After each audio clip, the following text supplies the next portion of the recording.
the mother suddenly announced she would take back the company, but the foster daughter jumped out to object.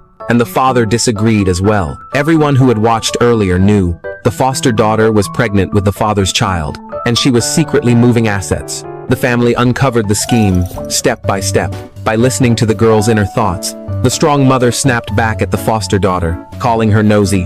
The foster daughter pretended to be pitiful, then slinked back to her room. But soon she found the elder brother. She complained the girl brought hostility. She whined she might as well leave, but to her shock, the brother who always defended her told her straight to move out. The girl overheard everything. She instantly spat out her drink, mocking the brother as brainless. The foster sister never meant to leave. She just wanted comfort. The foster daughter snapped in anger. She accused the girl of having no manners, for eavesdropping on others.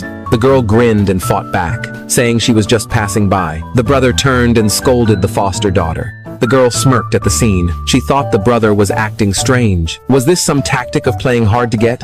The brother heard her thoughts and told her to stop watching trash. The girl frowned in disgust. She told him they weren't close, so he shouldn't touch her. It was obvious the brother had already started accepting her. That very night, the mother came home. She brought the company's financial director. She warmly praised him for helping her, but the girl saw through it at once. This man had secretly loved her mother for 30 years. But now he was already bought by the father, planning to frame the mother with fake accounts. The mother heard the girl's thoughts. Her smile froze instantly.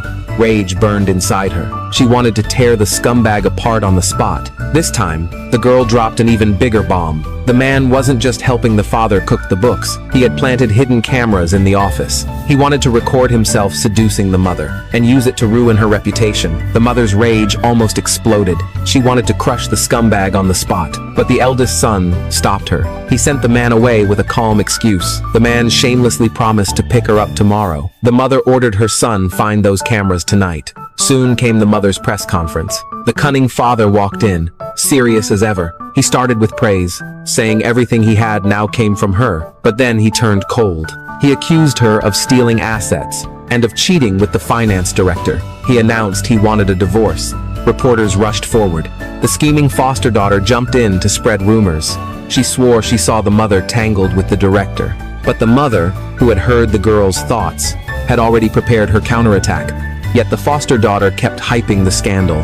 Reporters scrambled for the scoop. Then the girl dropped the biggest bomb yet. The foster daughter wasn't just anyone.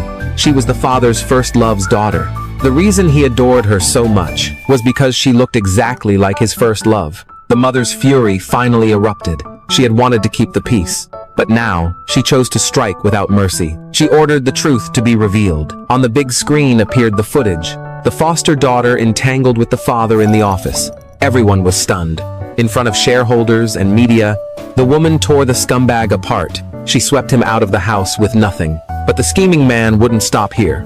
Soon, he thought of the foster daughter's arranged marriage. He decided to attend the auction tomorrow, to buy a priceless antique as a gift. But the powerful woman had already predicted it. She planned to grant the marriage contract to the girl instead. She ordered the eldest son to take her to the auction, and to win the top prize no matter what. The girl wanted to argue, but the word auction lit up her eyes.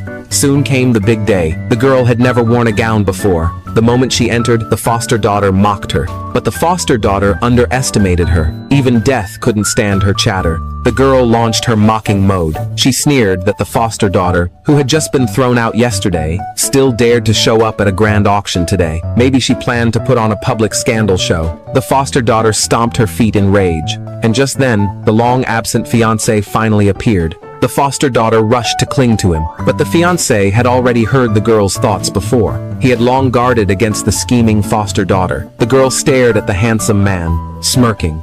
She wondered how such a man could fall for the scheming foster daughter like her brothers did. The eldest son heard it all and froze awkwardly. But then, he noticed something shocking. The fiancé also seemed to hear her thoughts. The two men exchanged a knowing glance, but the chatterbox girl wouldn't stop. She looked at the handsome fiancé and thought, if only I could touch him once. The eldest son almost choked. He rushed to cover her mouth in embarrassment.